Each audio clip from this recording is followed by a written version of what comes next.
اگر آپ کو ہمارے ویڈیو پسند آئے تو ویڈیو کو لائک کریں، اور اگر آپ ہمارے چینل پر نئے ہیں تو چینل کو سبسکرائب کریں اور بیل آئیکن کو ضرور سے ضرور دبائیں۔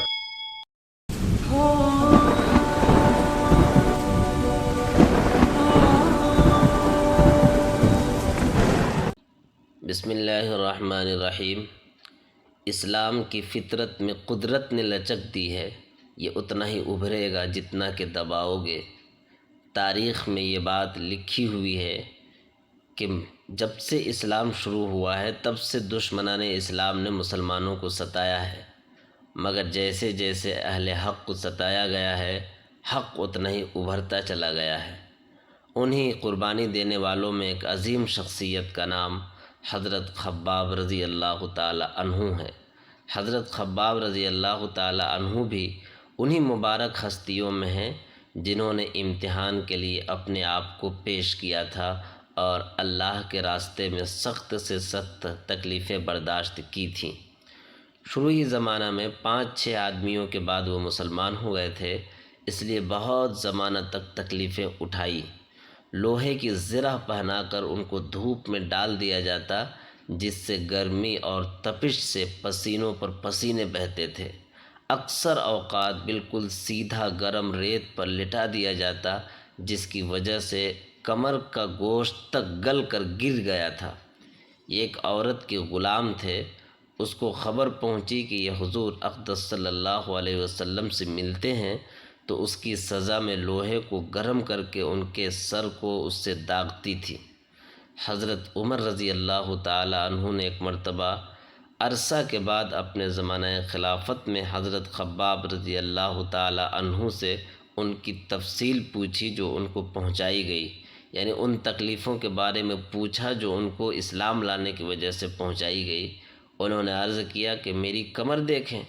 حضرت عمر رضی اللہ تعالی عنہ نے کمر دیکھ کر فرمایا کہ ایسی کمر تو کسی کی دیکھی ہی نہیں۔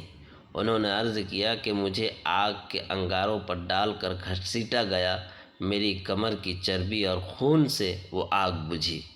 ان حالات کے باوجود جب اسلام کو ترقی ہوئی اور فتوحات کا دروازہ کھلا تو اس پر رویا کرتے تھے، اور حضرت خباب رضی اللہ تعالیٰ عنہ اللہ کے بارگاہ میں کہا کرتے تھے کہ یا اللہ، ان انعامات کو دیکھ کر یہ شک ہوتا ہے کہ کہیں ہماری تکلیفوں کا بدلہ اسی دنیا میں تو نہیں مل گیا۔ حضرت خباب رضی اللہ تعالیٰ عنہ کہتے ہیں کہ ایک مرتبہ نبی کریم صلی اللہ علیہ وسلم نے عادت کے خلاف بہت ہی لمبی نماز پڑھی۔ صحابہ رضی اللہ عنہم نے اس کے متعلق عرض کیا تو حضور صلی اللہ علیہ وسلم نے ارشاد فرمایا کہ یہ رغبت اور ڈر کی نماز تھی۔ میں نے اس میں اللہ تعالیٰ سے 3 دعائیں کی تھیں، 2 ان میں سے قبول ہوئیں اور ایک کو انکار فرمایا۔ میں نے یہ دعا کی کہ میری ساری امت قحط سے ہلاک نہ ہو جائے، تو اللہ کی بارگاہ میں یہ دعا قبول ہوئی۔ دوسری دعا یہ کی کہ یا اللہ، ان پر کسی ایسے بادشاہ کو مسلط نہ کر جو ایک بارگی تمام لوگوں کو مٹا دے، تو یہ دعا بھی قبول ہوئی۔ اور تیسری دعا میں نے یہ کی کہ میری امت آپس میں لڑائی جھگڑا نہ کرے، مگر یہ دعا منظور نہیں ہوئی۔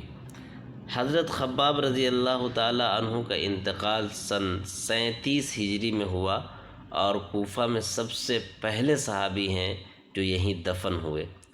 ان کے انتقال کے بعد حضرت علی رضی اللہ تعالی عنہ کا گزر ان کی قبر پر ہوا تو ارشاد فرمایا، اللہ خباب پر رحم فرمائے، اپنی رغبت سے مسلمان ہوا اور خوشی سے ہجرت کی اور جہاد میں زندگی گزار دی اور مصیبتیں برداشت کی۔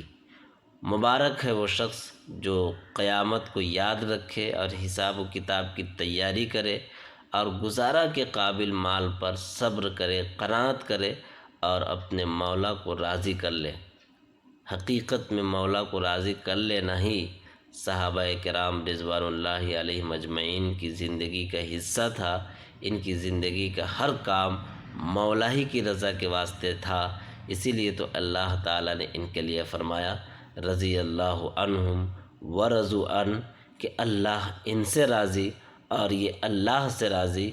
انہی قربانیوں کی وجہ سے اللہ تعالیٰ نے جنت کی بشارت انہیں دنیا میں عنایت فرمائی۔ اللہ تعالی ہمیں بھی وہی جذبہ عنایت فرمائے جو ان جانے سارے نے پیمبر کے۔ سبسکرائب کریں ہمارے چینل لائٹ ٹو ہیومینٹی کو، کلک کریں بیل آئیکن پہ جس سے ہر ایک نوٹیفیکیشن آپ کو ملتی رہے۔